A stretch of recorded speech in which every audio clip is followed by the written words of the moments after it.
I'm very excited to chat with today's guest. Claudia Villarreal is the COO and co-founder of FANMADE. She has been cultivating fan communities and working in the industry for so many years, and she has worked with the Billboard Music Awards, American Music Awards, with Dick Clark Productions, VIP Nation, CID. The list could go literally on and on.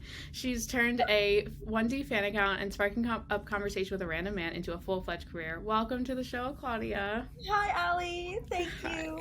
Of Just adding in course. the random man trope in there. His name's Jeff Allen. He's still a dear friend of mine, even though he did help me sneak backstage to a concert. Yes. I love that you still talk to him. I'm sorry I named him Random Man. It's okay. No, I'm trying to get his name out there because in general I just think credit where credit is due. I literally it was at a One Direction concert, their first tour. I stopped him and I was like, so meet and greets, and he got me a working pass, and then he just actually hired me. And he's not a creepy guy. He's insanely helpful. I still keep in touch with him to this day. I still get lunch with him anytime I see him. 10 years in the making now. Me Connections matter.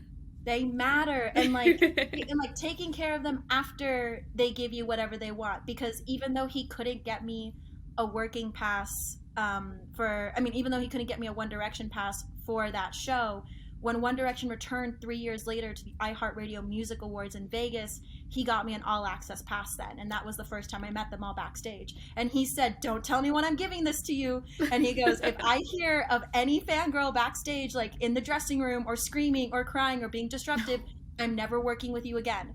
Oh my and God. I was on my best behavior. Yeah. I was I had the One Direction credential on, and I'm only 10 other people backstage have this credential, and they're looking at me who the hell are you? And I'm just standing there I'm just in catering. I'm just getting a drink. Yeah. I'm just minding my own business. Also, can I get a picture, please, Harry? Thanks. Standing up the straightest you ever could be, just a robot. No, for real. I'm I had not. my professional face was on, and I changed my outfit 4 different times, and it was crazy. I was I want to look nice, but I also want to fit in, and I don't know if I'm gonna get in okay. And then I met Stalker Sarah backstage, and she was asking me how I got my credential, and I was I can't tell you. I'm sorry. The way Stalker Sarah, that just triggered so much in my brain. I mean, TBT. She was a queen of the era, to be honest. Not kind of legend. Yeah. Everyone knew who she was, as they should. Yeah. So, Yeah. I mean, just to get us started, not that we haven't already literally just unloaded in the first 2 minutes. For real. What else is there to say? Yeah, just end it now. This was great. See you tomorrow. Anything, yeah. See you later. What was the first thing you listened to today? The first thing actually was a podcast. Nice. Grace Helbig and Mamrie Hart, 2 OG YouTubers. Exactly. You know. Let's get weird. Yes, this might get weird. I was listening to them when I was doing my makeup this morning. And then, what is the last thing I played music-wise? I actually love that question. Oh, it is just It Might Get Weird. Quite literally. That's so I funny. was listening to them today. And then yesterday I just recently rediscovered my love for Alt-J. Ooh, yes. That's a good one. Yeah, so I was re-listening to one of their first albums. I can't remember the name of it right now, but gold. I'm really big right now into going back into discographies that I should have touched prior. A big one right now for me is Arctic Monkeys. Why I never listened to them. It's ridiculous. What album? Oh my God. Were you on Tumblr at all in 2013? Yes.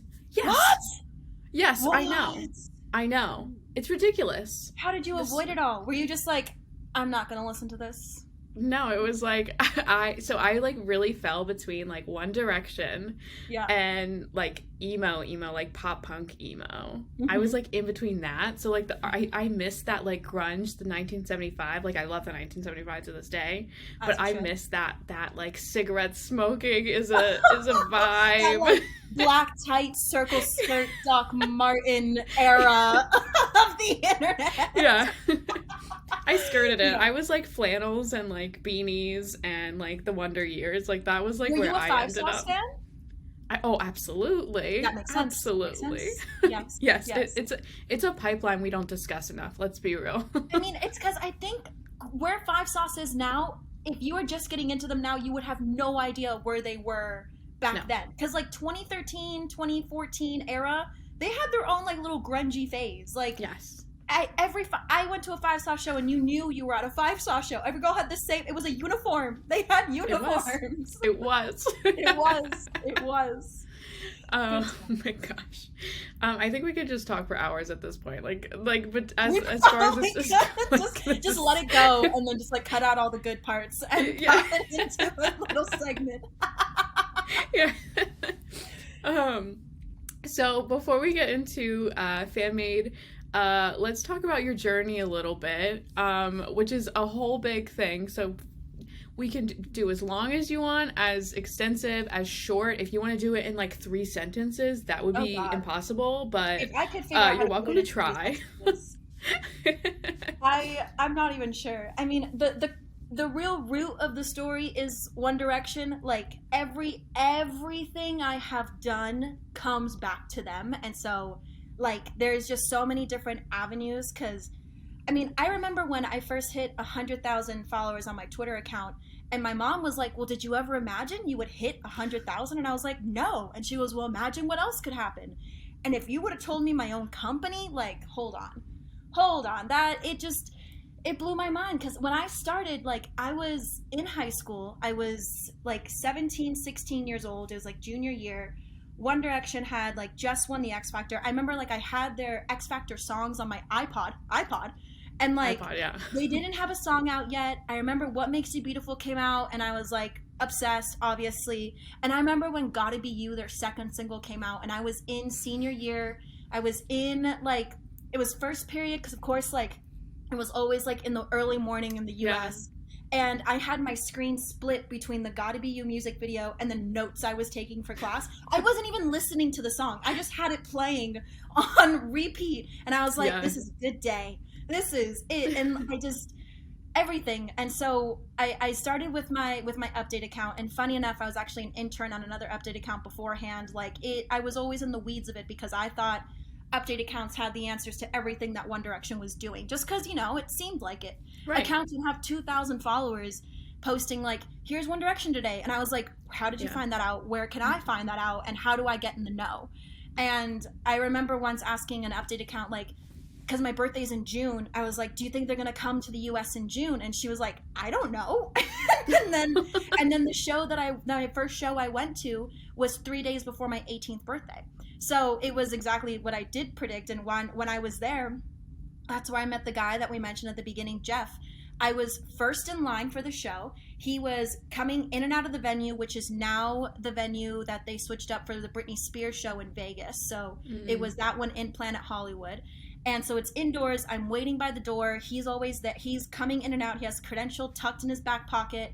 I'm with my mom, and I'm like, okay, Mom, this guy looks important because I had VIP, but I only had sound check. I did not have meet and greet, and I was like, I want to meet these guys. And the day before I had gone to the venue, like I stood on the stage. I actually have a photo on my Instagram of me standing on the stage where they later performed because I was there when they were loading things in, and I was just trying to scope things out. I was like, where can I get in here? And I met this guy, Jeff, and like we start talking because I had my phone charging by the door, and like I still think it was like some good grace of God. 3 girls walk by, head to toe, One Direction. I'm talking like arms covered in like the fake tattoos, the overalls with like One Direction drawn on it, like bandanas saying like I love Harry, like the whole thing. And I just remember I looked over at Jeff and I go, they're never gonna meet the band that way. And he goes, exactly. And like we start getting into like all these crazy fans. He starts telling me about like Metallica meet and greets he's done in the past, and like how he went on tour with Journey and all these incredible things. And then he asked me, like, what are you doing here? And I'm like, I just have VIP. I'm here with a friend. I'm here with my mom, like, trying to play it off. So cool. And he's like, well, you know what? Like, people like you deserve meet and greet. Like, you have a good head on your shoulders. Let me see what I could do for you. And I was like, okay, yeah. You let me know. You let me know. And I remember going back to my mom and being like, Mom, he says he's going to do something. He says he's going to do something. And the girls in line were like, what was he saying? Who is that? Who is that? And I was like, I don't even know. And sound check happened, meet and greet start, like they take the meet and greet girls away, and I meet Jeff at the crowd-free merchandise shopping area, and he's like, I'm sorry I couldn't get you a meet and greet pass, but I got you this instead, and he gives me a One Direction credential.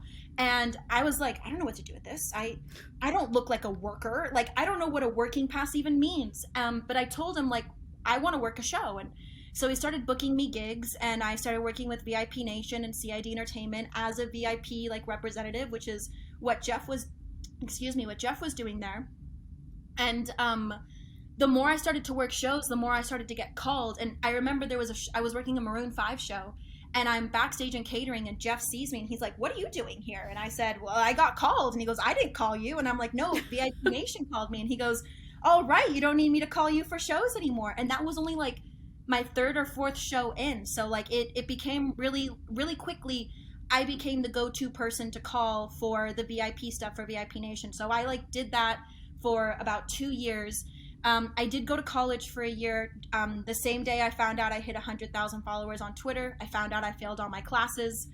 I decided to follow Twitter instead, and my mom helped me get. I shadowed a woman that did social media strategy at a like a marketing agency. It was like a friend of hers had somebody, and that woman that I shadowed for a day recommended me for an internship, which was like in business PR. And I was there for a year, and it was a paid internship. And it was because I was there, I saved up enough money to travel to see One Direction in Australia and One Direction in London. So people often ask me, like, how did you do it? How could you get it? I worked at this internship, and I mean, I took a month off to go to Australia, and that was because that was from October to November when my internship was supposed to end. But then they hired me back as a job, and then in June for my birthday, I took off 2 weeks to go to London, and then I saw them there. So I traveled to see them everywhere. And then when I came back, I thought, you know what? I think I really want to pursue music. And I moved out to LA. I got a UCLA certificate. I went to UCLA Extension, UCLA Extension, where I got a music business certificate after a year. And I did that so I could get internships. And I interned at William Morris Endeavor. I was there in their tour marketing department for a year. Eventually that led into an actual job. It took me a very long time because I did not have a college degree, and WME does not hire assistants without a college degree. But I mean, as usual, I talked my way in, and I was like, "You should hire me." And there was an assistant that was the assistant to the HR guy, Benjamin Scales, and he asked her, who should we bring in? And she said that she really liked me, and so she vouched for me, and that was the reason why I got the job, was because of her. So thank you to her. And then while I'm trying to like think of my timeline. I actually should have it like all written down. At the same time, I was like working with Dick Clark Productions as a super fan coordinator because my One Direction update account had been invited to the AMAs as a One Direction stan account. Like they basically chose a couple of fan accounts that were in LA, and it was me and another update account. They had us battle on Snapchat for a chance to win tickets to go to the show, and I won, but the other girl ended up coming too. Like they gave us both tickets, so it was like totally fine. But I won, and while I was there, I was like, "Hey guys, like I actually work shows in LA all the time," and they were like, "Okay, sure." You're like, yeah, I'm sure you do. And I'm like, no, like I started doing talent escorting because I met a woman outside of a cafe, and she was in the sun, and I offered her shade, and we got to talking, and she told me that she works in talent escorting, and so she booked me on a red carpet for the Hollywood Film Awards, and the first talent I ever escorted was Jared Leto. Like, casual, so casual. Random. and I was doing that, and so I'm telling these people, hey, if you need any help the day of show, I work red carpets, and they were like, okay.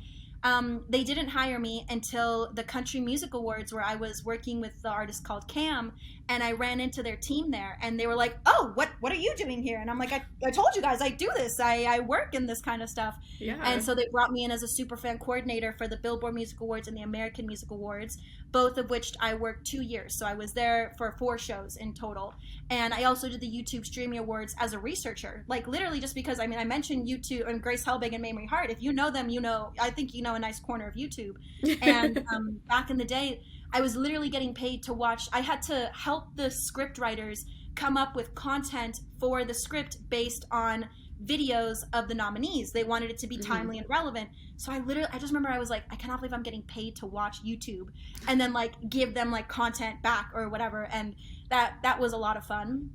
And being the superfan coordinator, I got to invite like every performer that they had super fans, and I got to reach out to them, and like I would give them exclusive photos. They would get like the first knowings of like, you know, if they wanted to be the update accounts for all this, like we would give them all the insider information and they would post about it. And then towards the end, I would pick 5 update accounts all from different artists, and I would, well, on behalf of Dick Clark, of course, we would fly them out to LA, and they would get to go to the show. And then at the show, they would like, I would be supervising them all, making sure they either walk the carpet, they get photos with their favorite artists, they're tweeting about what's going on, they're thanking Dick Clark Productions, they're posting them on stories. Like, I'm overseeing all of this just to make sure that the fans are like, not only are they like in the very front. Like, I remember we were sitting in front of Zayn. Like, we were the first 2 rows, and I turned around and I'm like, what are they doing behind us? Like, wild stuff. And so I did that for a little while. While I was at William Morris Endeavor, I got asked to go out on tour with an artist named Josh Ritter, where I handled his meet and greet and VIP on the road, also his merch, do it all. And that was so much fun. And I was on the road with him for about like 5 months. And wow. I mean, that was like a dream come true, because after working all of those like one-off shows, I always wanted to go on the road. I was like, let me do another show. And they were like, we're already on tour, sorry. And I didn't know that like a whole person costs like a whole bunk, and like you have to make yourself count to be on the road. You can't just like get on the bus and go. Like, they have a certain amount of bunk beds and like people and like, you know, per diems and everything. And I obviously didn't understand that. And so when I got asked to go on the road, I literally, like, I got the call when I was at WME. I said, thank you. I hung up. I walked straight to that Benjamin Scales office, and I was like, I gotta go. Yeah. I was like, I'm so sorry, I gotta go. And Benjamin was really sweet about it. He was like, we all know that WME was just a stepping stone for you.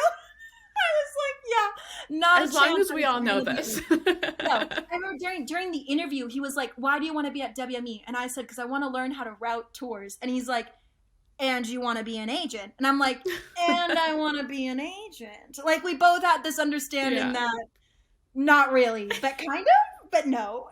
And I had a great boss when I was there. And so I go out on the road, and when I came back, I had befriended Lenny Beer, who was the president or the CEO of Hits Daily Double, Hits Magazine, and he's a dear friend now. And we met literally on Twitter because Hits had posted something about why don't we being the next big boy band. I want to preface that this was like 4 or 5 years ago, maybe 4 years ago. And I quote tweeted it saying, just because they sell out one Roxy show doesn't mean that they're the next big boy band. I mean, me, bitter. And Lenny saw that, and he's like, I like the way you think. Let's get coffee. And he offered me a job, like, on the spot. And it was actually before I went out on tour. And he waited till I came back like 6 months later, hired me, and I was a junior manager working under Mark Polak for a year at the management company at Hits. And then I found Sonny Takar, and Sonny Takar was the president of Psycho Records, which was One Direction's record label.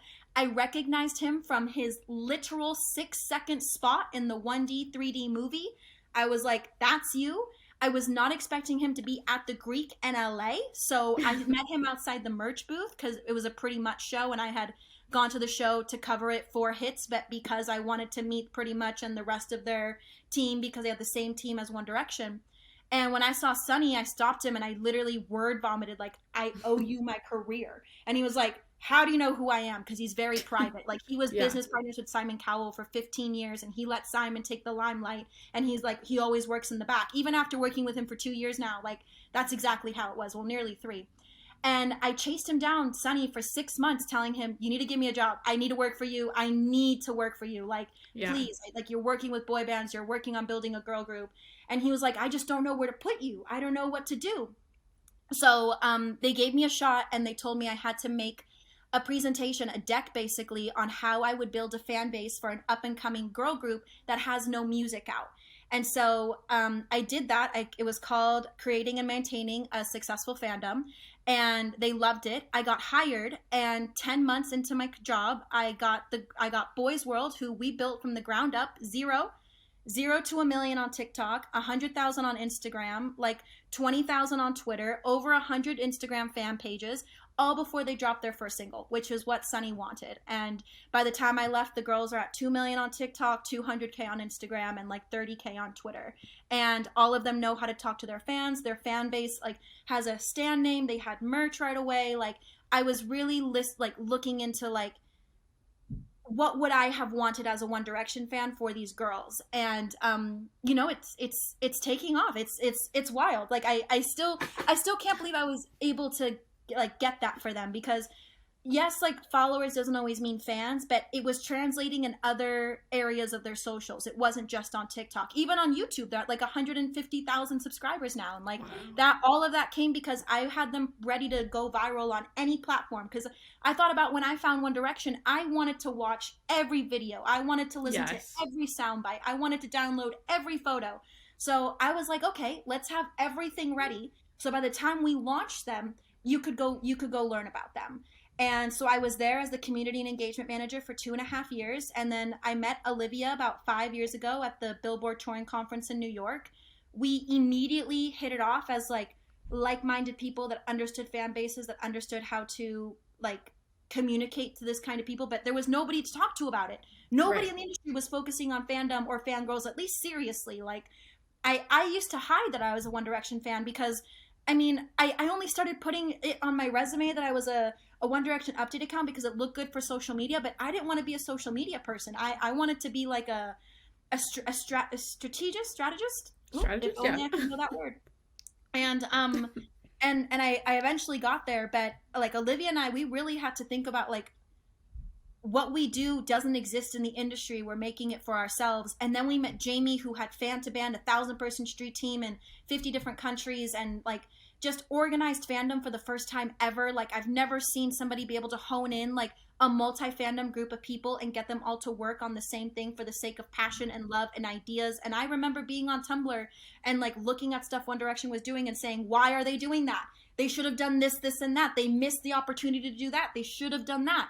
But of course, like management isn't, and the record label isn't in the weeds of fandom. That's why they don't know that. And so we thought, how could we make the fans be listened to? And here we are now with FANMADE. And I left Kin to fully take on the role as Chief Creative Officer and co-founder of FANMADE. I mean, I have it in a notebook where Olivia and I came up with the name back in like 2018. It's wild. It doesn't feel real at the same time because I say all that and I like go into the whole story, and it just for the ending now to be, and so I started my own company. It seems so weird because I feel like I've done so much randomly, and it all just has like fit perfectly into what this is now. I just consider myself really lucky. Yeah, you are like what fangirls' dreams are made of. Oh my Fangirls, god. super fans are like, no, like I mean that so much so. And Thank you. thinking about when I was on Tumblr, when I was on Twitter, probably following your update account and all of these things, it's like I wish that when we were younger, we Mhm. had somebody like you, Olivia, and Jamie to look up to.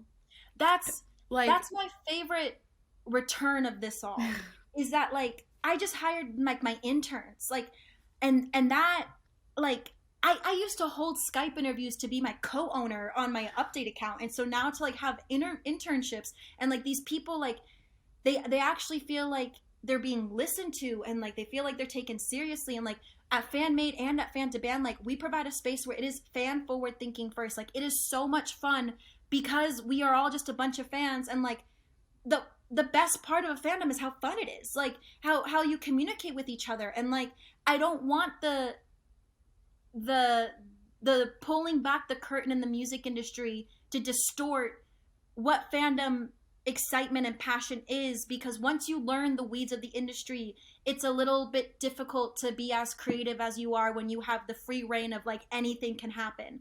And right. anything can happen. It's just there's a lot of hurdles that you don't know about that kind of come into play, like even just budgeting. Like I had no idea how much stuff cost. Like I remember I would be pitching ideas like, why don't we like rent out this place, or like get like this over here, or like set up like a mural on Melrose. You know how much a mural on Melrose costs? It's like $30,000. Oh I my had God. no idea. Like just stuff like that where like it's a learning game, but we now make it like educational and informative. And like I used to get DMs from people. I mean, for the past 10 years, I've been in music now for 10 years, and I would get DMs.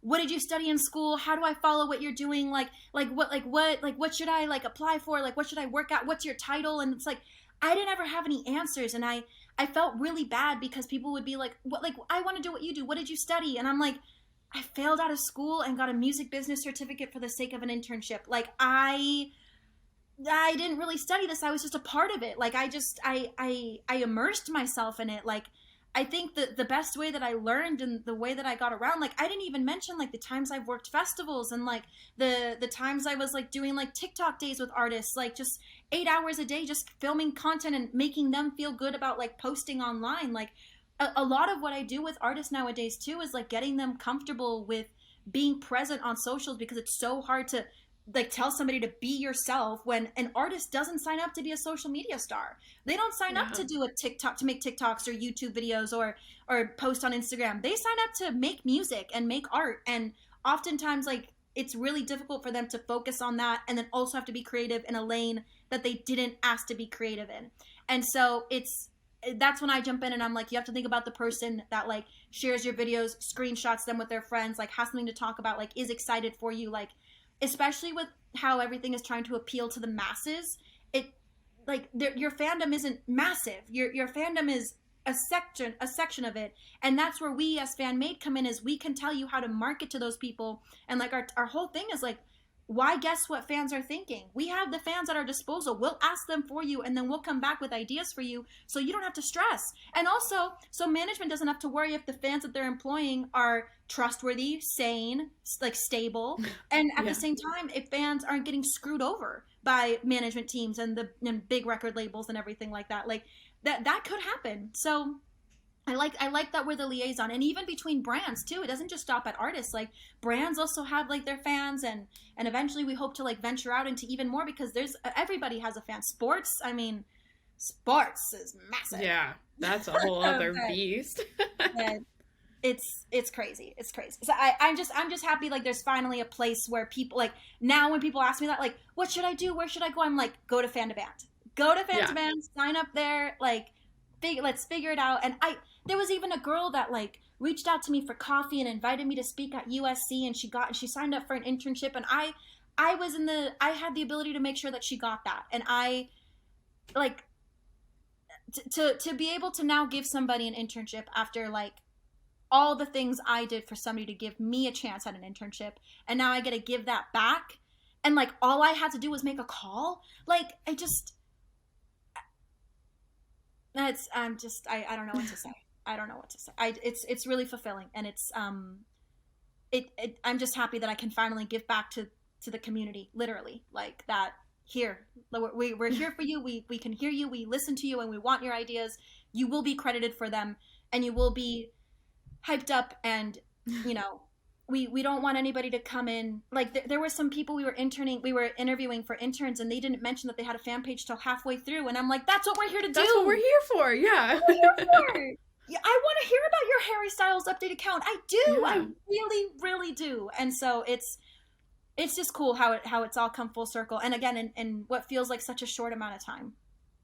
Yeah, and congratulations to all of you. Just like a big congratulations. And like I feel like I'm just gonna continue to repeat myself of just like, I'm just so glad that there's somebody like you guys now for like people who are growing up. And so let me just say that one more time and then just get it over with. I'm probably gonna say like 300 more times. I appreciate it every time, so thank you. So you, and now I could be wrong about this, but you describe yourself as a super fan, not a fangirl, correct? So correct. Yeah. Okay, so can you kind of talk about the difference? Because I know fangirl often does have the negative connotation, and I'm curious for your thoughts. Well, for starters, fangirl is it's gender specific, and I think anybody could be a super fan. Also, the word super fan, well, professional super fan, what I now call myself, was coined by one of the members of Pretty Much For Me. His name's Edwin. He was on an Instagram live, and somebody asked about me, hilariously enough. And he goes, oh yeah, she's like a professional super fan. Like she helps us out with our fan base. And he said that, and I was like, I'm a professional super fan. Like it was like a light bulb moment. I was like, oh my God, that's what I am. And like, I say super fan because like a fangirl is like, I'm a in my terms, obviously no textbook definition here. To any, course, it's up to everybody's, it's a subjective. But for me, fangirl just seems young. It just seems like, yeah, I was a fan of One Direction, but like to have made it my career and to have made it my passion and to have made it who I am today, I just think superfan just feels more powerful in a way.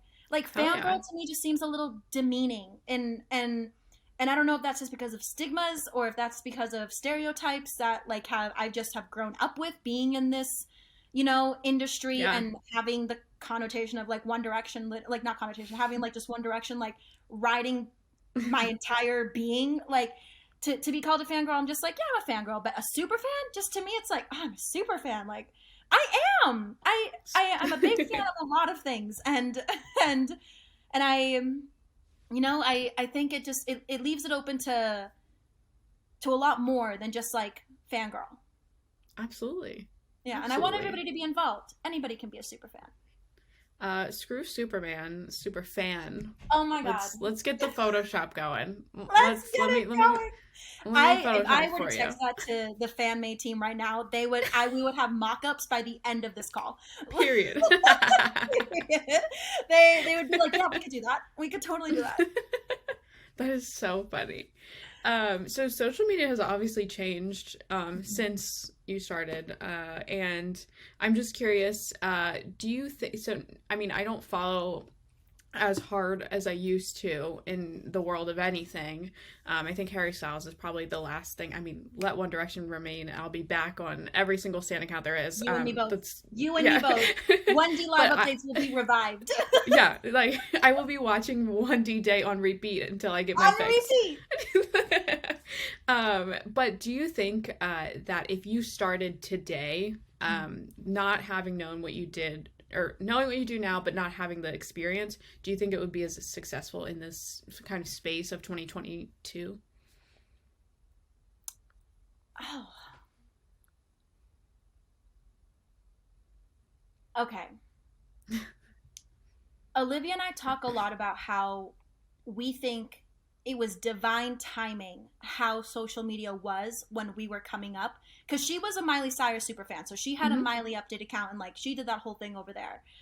From the One Direction side of things, I really feel like we ruled Twitter from 2011 to 2014 were like the prime years. Like every single day the top worldwide trends would be One Direction related. um and and the thing is that it was before, obviously Twitter was open to the general public back then, but it was before everybody was on social media. Like having 100,000 followers was massive. Yeah. Nowadays having 100,000 followers is nice. It's the numbers have gotten bigger, the audiences have gotten larger, and the amount of people like that are online now, like I don't ever remember as my okay. Let me frame this right.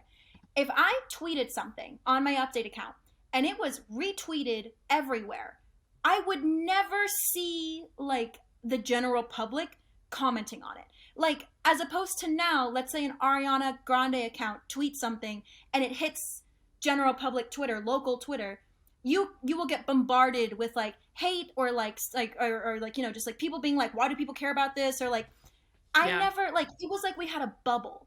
It was so weird. Like it just didn't like cross with any other side of Twitter unless if you, the user, were multi-fandom in other places. But like Yeah. for me, One Direction was just like One Direction in there. And now I think social media is so crowded that to shine through it all, you need an artist that is as active as One Direction was. And the only artist that is like that is BTS. And the only Mm-hmm. artist that I think has succeeded in having update accounts and side fandom and all that stuff is BTS. And I do think that there is a One Direction to BTS fan pipeline that does not get talked about enough. Because I remember when One Direction announced their hiatus, I only followed One Direction accounts. And I logged on, and all of a sudden, half of my timeline was K-pop stans, which I'm not complaining, but I was also like, who are you guys?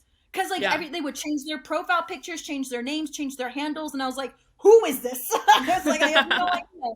I left it. But It was Niall. I was like, were we not just DMing about like Louis 2 days ago, and now I'm hearing about, I don't even know. but I don't think it would be as successful now, because also the word, like, fan engagement last year was such a buzzword. Like, super fans in general, especially during the pandemic when everything closed down and the only way that artists could interact with their fans were online, it became super important to be active online. And I remember when the pandemic hit, like, Kin, my old job, they turned to me and they're like, "What are we doing?" And I was like, I don't know. Yeah. And I built up Boys World during the pandemic, and Olivia and I, we would get on calls just like we don't know what to do, and it was crazy. Like, the first 2 months, like, we really leaned on each other because it just became so social media heavy. And I think nowadays, especially because artists are also so, they're active on socials. Like, One Direction, like, they had their Twitter accounts. There was no Instagram. I remember when Harry joined Instagram. Like, Yep. there was no Snapchat. There was Vine, kind of, but like Like Harry was on what Vine in for? 2014. So, like, what did you say? I was gonna say what One Direction's for shitty TikToks, or I'm sorry, Vines. What, you have no idea, like, what I would have done for Instagram stories in 2012. Like, what I would have done to have that kind of access. So Yeah. back then, the only way that you could really find out about what they were doing were through update accounts. And One Direction, they were busy 10 out of 12 months of the year. Like, they only ever had a month or two off. Like, the tour would normally start February, March. They would tour and record the album, and like, the tour would end in October, album out in November, album promo November, December Christmas off, January off, start the tour back up again in February. And that was the same cycle every year for 4 years. So there wasn't ever a downtime. Like, I had to have four different co-owners. I had to have people in different timelines. I woke up to tweets and DMs and texts every single day. I woke up to Zayn leaving the band via a FaceTime call from my co-owner in London. Like, Oh my god. or at the time she was in Australia, and she was like, "Claudia, Zayn left the band." I'm like, "I'm going back to bed." What? Like, Yeah. trauma. And The so way I it's, still remember that day, like oh my god. I no, that was literally a traumatizing day. Like, It was it was, yeah, it was crazy. unexpected. But Rude. I don't think it's the same now, because I think it's really loud. Do I think that a fan account could still grow and be very popular? 100%. Look at HS Daily, for instance. Like, they're Yeah. on Twitter, they're on Instagram. They seem to work closely with people in the industry, and they're still successful in talking about Harry every single day. But I mean, if an artist isn't active every single day, the fandom doesn't have much to talk about every single day, and that's the thing. Like, that's why it's important to be active, so that your fans have something to talk about and be excited about when you're gone. But there are artists that don't need to do that, like Adele. Adele doesn't Yeah. need to be active on anywhere, and she still will sell the most records over anybody. It all just really depends on your fan base. And Adele is, it ranges across the board. Whereas, like, an Ariana Exactly. Grande or a Five Sauce, teenagers or early 20s and whatnot, they're all on social media. That's the only way you're going to get to them. So Mhm. it's you know what, it is possible, but I haven't seen it done since, Yeah. with the exception of BTS, because BTS is always the exception.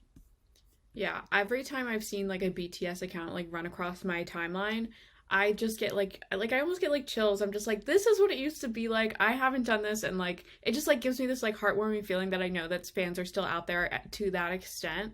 Yeah. Because I think so. I have like a 13-year-old niece, and she's not like in fandom of any sorts. Hmm. And I'm just like, to what I would give to A just do clear it all mind. over again.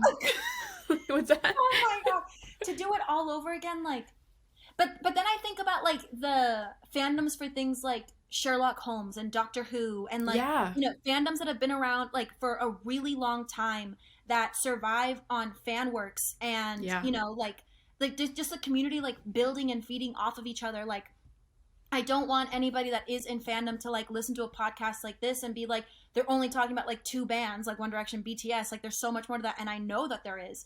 But yeah. this is just what I know and what I've seen. Hmm. But I know for a fact that, the Stranger Things fandom, like, Yeah, huge. Like, the RuPaul's Drag Race fandom, huge. Like, just because you don't see them in the same, like, forms of media as you do, like, artists and pop culture fandoms, they hmm, exist out there, and, like, they hold and hone their own. But I think to go from to have a fandom be in a spotlight is not an easy feat. And I think that's why it is the level of like a BTS nowadays, that it's the only way it really gets media attention. I mean, Ariana Grande maybe to an extent, but she still didn't Right. win The Voice. Oh, she didn't? I didn't even watch. Oh my gosh. No, That's Kelly upsetting. Clarkson won. Oh, really? Yeah. Oh, come on. Come on. Come on. You know they did that just to get her back for another season and then have I more hope people watch so. the show. I don't know. Who I didn't knows? watch the show, so Neither any did I. voice experts here. I did, however, once work on The Voice for like Oh, a hot second. nice. Yes, That was yes. very cool. Just crazy stuff. I've like lost my spot because we've talked about so much already. I'm sorry. You And were I, asking me if I think nowadays, oh yes.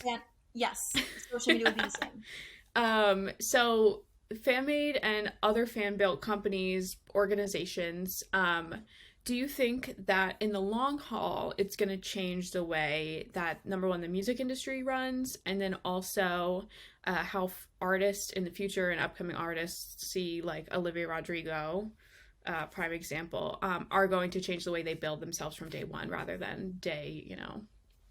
I think it will, because like,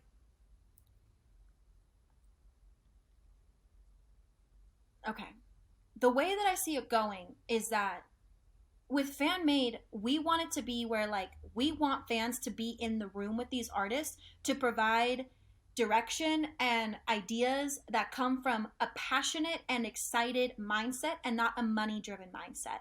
And especially now that TikTok has like really changed the hold on the music industry, deciding like what's popular, who's popular and whatnot, like you don't you don't need everything the music industry provides to be a successful artist. However, I do think that it is always in an artist's benefit to like, go on tour, have an agent, have a manager, have a lawyer, a record label up in the air, but they don't not work, Yeah. So it's I think having a fan in the room, having somebody that like is rooting for the artist and is rooting for their fans and is rooting for them like is important. And I think that's one of the reasons why, like, I won't speak for Miley Cyrus, but Miley is one of our clients and she's been working with Olivia for years now, and it seems like the bond that they have formed where Miley can go to Olivia and ask her opinion on things, knowing that Olivia is going to be honest with her and not driven by anything else except what is in her best what's in her best favor. Like, I think that's where that's how we've gotten to where we are today with her, that Olivia was able to bring her on not only as a client but as an investor. And that's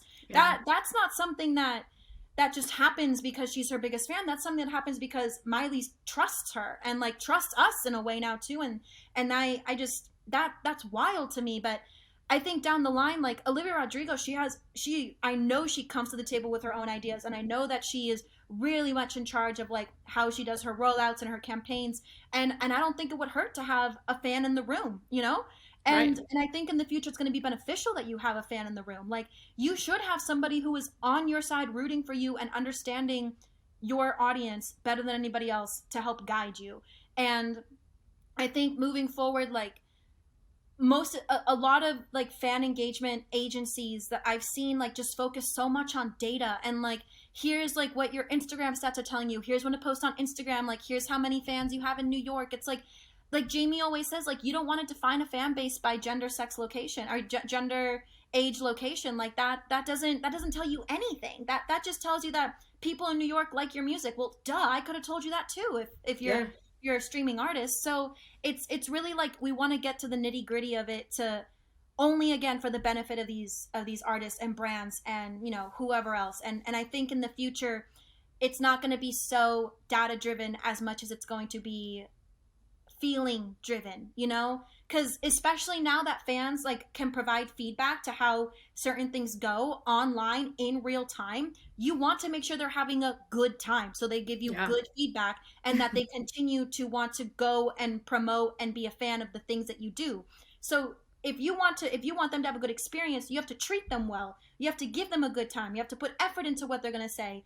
And they're not like, I'm sorry, but some music industry executive that's been here for 30 years isn't going to look at a bunch of fangirls and say, how are we going to make them happy? They're going to ask, how are we going to make them spend money? Yeah. And that's not what our MO is. Like, there was a Billboard article a few years ago that came out saying that the average super fan spends about $250 a year on an artist. And $250 a year? That's it? That's it? You mean like, do you mean one per show? ticket? Like, Yeah. like do you mean like on a weekly basis? Like Yeah. $250 a year as a super fan? $250 No. doesn't even cover you a merch set and a vinyl bundle. Period. I'd say period way too much, but literally, like, that is it. And I think that so, like, I could name so many artists over the years, like, that I have watched them, and I'm just like, what are you doing this for? Like, nobody wants to see that. Nobody's looking for that content, number one, or nobody's like, nobody wants shirts like that. Come on, like, can we talk about all of Harry Styles' merch team needs to just be looking at Etsy, looking at TikTok, like, no. Like, obviously, I'm going to buy a Harry Styles water bottle if he puts out a water bottle, but, like, I want the one that I like better, so I'm going to go to the Etsy shop, pay half the price, which, you know, is a whole other thing. It's sometimes I just don't understand, like, I don't know half either. these musicians and their teams. I completely agree.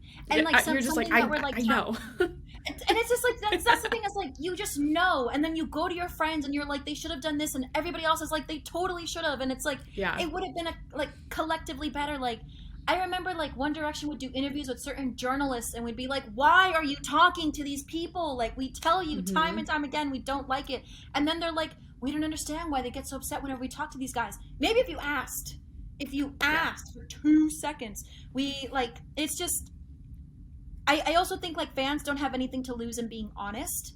And, like, if somebody were to give me a mic back in 2013 saying, what should they do? Oh my God, the things I would have said.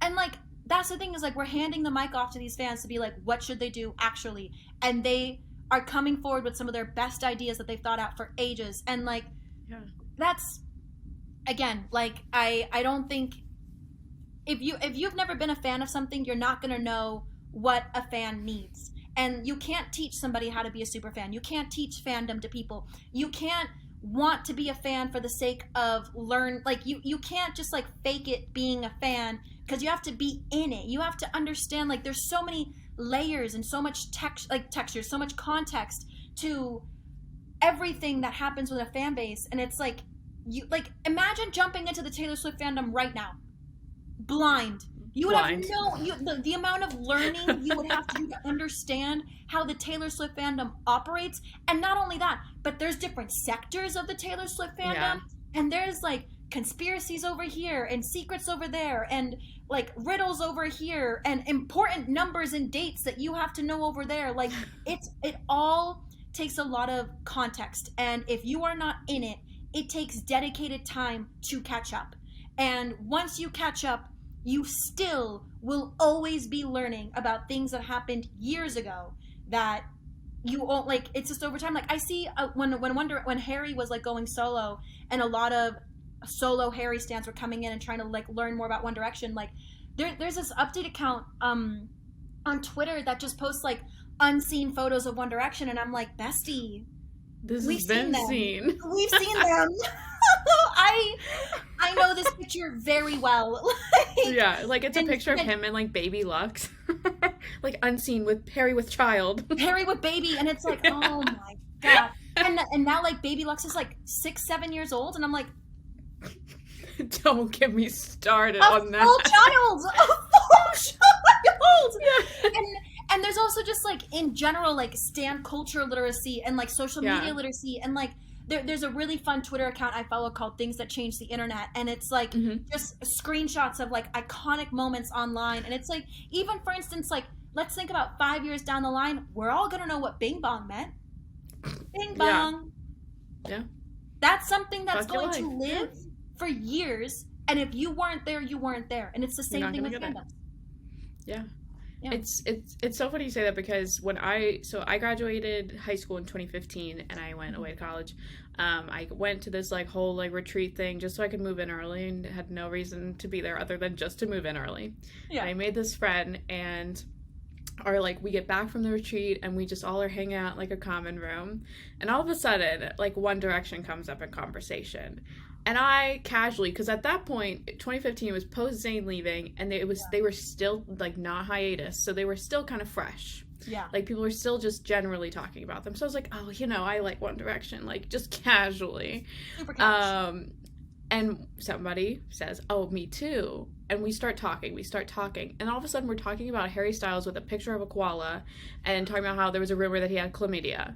Stop. And that's all those people got from that conversation. So they made jokes about how they're like, oh, they just talk about chlamydia in the common room. So that was how we became friends, and I'm still friends with her. She's like one of my best friends today. Okay. Just because we were talking about chlamydia. But like, just like, okay, my mind's blown that out of all the stories you could have mentioned, you say something like that, because I have a hairy koala chlamydia story. That is incredible.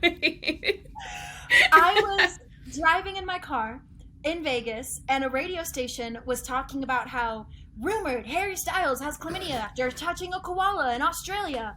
And my little, like, 19-year-old self called this radio station. And I was like, you're wrong. He actually already flew back to the U.S. He would not have been allowed to fly if he had chlamydia, blah, blah, blah.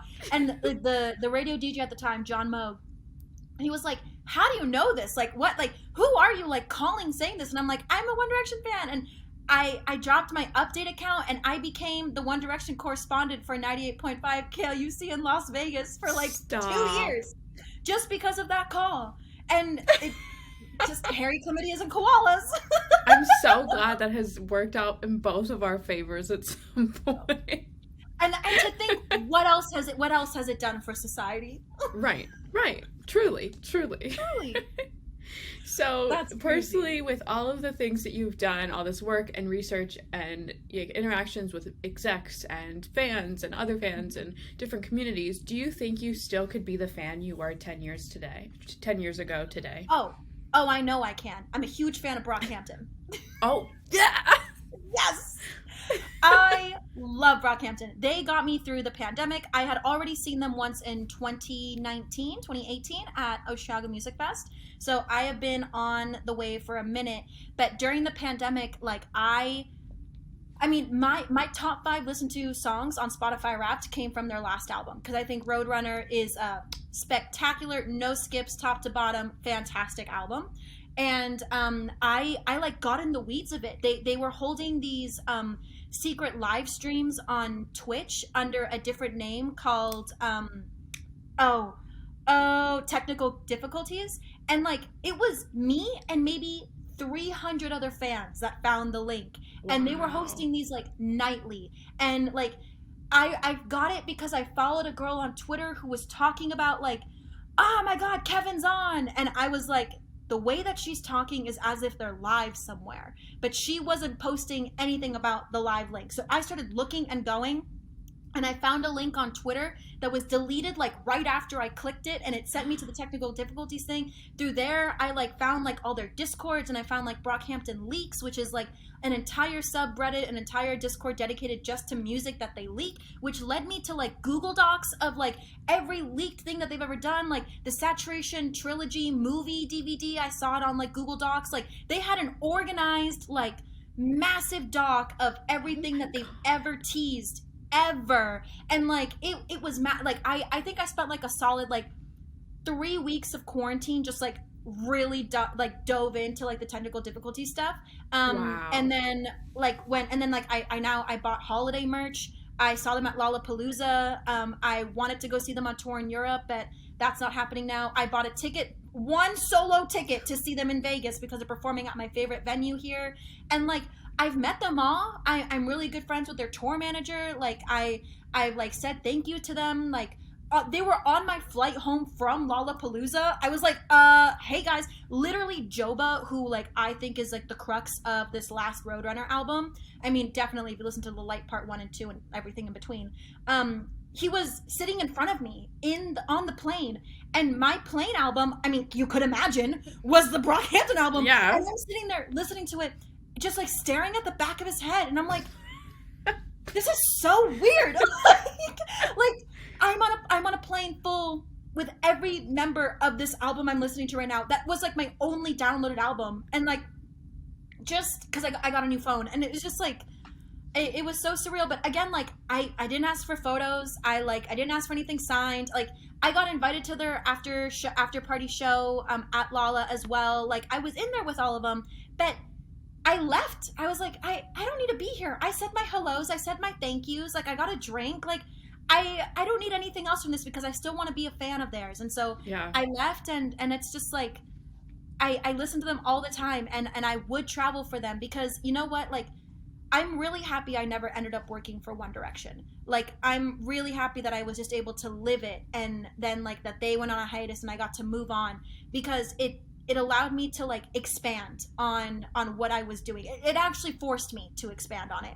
Mm-hmm. I remember when it was like 3 years after 1D disbanded, and like I didn't know what I wanted to do for work anymore. It wasn't One Direction. It wasn't going to be Harry. Like, and I sat down and I wrote like, what do I like about music? And I thought back on the tour I went on, the VIP shows I've done, the super fan coordination I did with Dick Clark, and I'm like, I really love working with fans, and I really love giving back to fans, and I really love being a part of the community, and pieces just started falling together. About 2 months after I wrote all that down, I met Sunny. You know, like I feel like I had to let go of it to allow everything else to come in, and I'm so happy I can tap back into my fan self as purely as I can to this day for One Direction, no matter how much I've heard about them since. From, I mean, like my the head of marketing at Kin, Sarah Bromley, who was like one of an incredible person. She's just so smart and a marketing like extraordinaire. I've learned so much from her, and she handled everything for One Direction at Columbia back in the day. Wow. Like I really got to hear a lot about like what happened. That was what I wanted, and it really, it made me happy that like I'm not,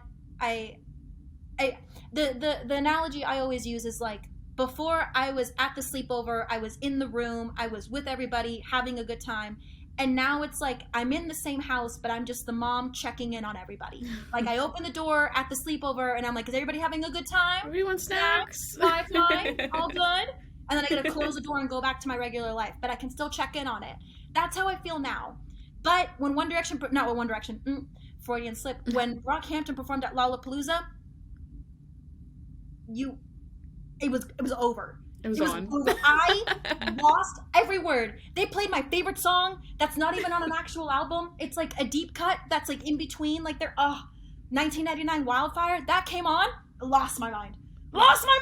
And I remember I was just like raging, and like I hit a girl in the face, and I had her lipstick stain on my hand, and she was like, Stop. because it was just like boom, boom. And Yeah. also, I'm in the artist section. Like, I'm not even in GA. Like, their agent, who I know from WME, Kevin Shivers, is standing next to me, and I'm like, this is my favorite band. Super fan. And the girl who I hit in the face, we laughed it off. She ended up dancing with me for a really long time. We took photos of it because it was so funny. Like, I didn't injure her. It was just like it was good. Fun. It was good. Good fun. Good vibes, good energy. Like, I was like, oh my god, I'm so sorry. She's like, girl, honestly, same. That's amazing. Even just like talking about it now, like I get like all Yeah. worked up about it, because it's been a long time since I really found myself in a fandom. I'm not super involved in the Brockhampton fandom anymore, but I am just still a fan, period. I mean, I buy stuff from Kevin's video store. I'm looking forward to like their next album. They're hinting at Puppy, which if you know, you know, and like all this stuff. So it makes, I still want to find pockets for just me. And like now that I'm like in the industry, like I don't, again, like I don't need to know them. I don't need to be like that close to them. Yeah. I just want to admire something. And I really do that. And also Porter Robinson. Big fan of his. 2017, I saw his world set like maybe 6 times. So, big fan. I love that you're like keeping this like energy. Like I love that you're doing all this like big like hot girl shit, like like running her own like a whole company, and you still can like keep that, because that's what you're all about, and like you're praising what you preach, practicing what you preach. That's what it is. It is. Which is, I'm just thank so you incredible. for even noticing that. Like it's the crux of what I do. Without it there's nothing. And it just makes me so happy. So is there anything fan-made wise that you, either really great things you already have worked on and already been published and not like people do know about, or anything you can like kind of just talk about that you have, just projects you've absolutely loved? Well, something that has been really cool to see the outcome of is we worked with OBB Media for Justin Bieber. When Justin Bieber performed at the VMAs, I think it was, excuse me, and he performed his song Ghost. And the thing is, that was a song that was chosen by us, by FANMADE actually. OB Media, Scooter Braun came to us. Well, Scooter Braun management company came to us, and they were like, should we do this song or should we do Ghost? And we chose Ghost because we ran a fan poll with our street team, and they all decided on that song. And when we went back to them, we told them that this song would be the better choice. And on top of that, it was a song that people were not expecting him to perform. It was a song on the album, no prior promo to it. And we said, do this one. And it trended worldwide that he decided to do Ghost. And now, a couple months later, it's rising on the charts. It's on the radio all over here in Vegas. And I'm sitting back and I'm like, wow, I can't believe like they trusted us with that choice. Like, not only did they come to us and say, what should we do? They did what we decided that they should do. And then Justin performed the song. Like, to tell an artist this is what your fans want to hear from you, and for them to actually go through with it is like, it's a whole other part of the job. It's like, I feel like that was really impactful. On the brand side, a super fun thing that we've done is Pottery Barn reached out. And Pottery Barn reached out because we had mutual friends like in other companies, and they were just like, how do we become more relevant?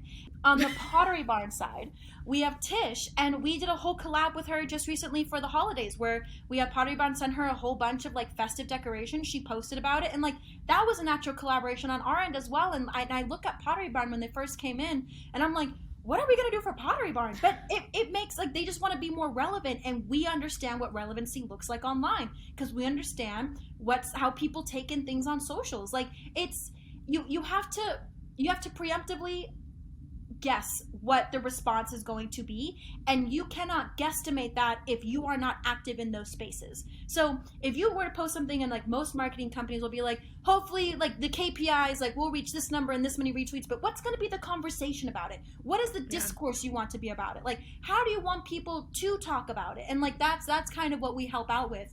Another one that we worked with was Levi's, and Levi's was so sick.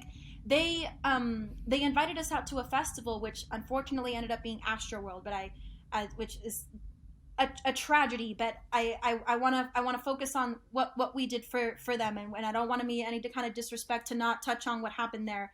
But I just want to make it clear that I do understand it's a touchy subject for people, so a little bit of a trigger warning here, I guess. But we were at the festival, and all they wanted was to be able to make their Instagram stories look like their followers were at the fest with us. So the whole job was, I was riding the rides, playing the games at the sets, and like all Levi's wanted was to make it like inclusive for their followers to like come and watch. And they also had like a whole setup where you could design your own denim jackets there, and they trusted my instinct. And I brought two of my other coworkers with me, as you know, to train them on the ground, because a lot of the work I do is live show work, and they fully trusted us. It was a team of women at Levi's as well, with the exception of Mark. Shout out to Mark.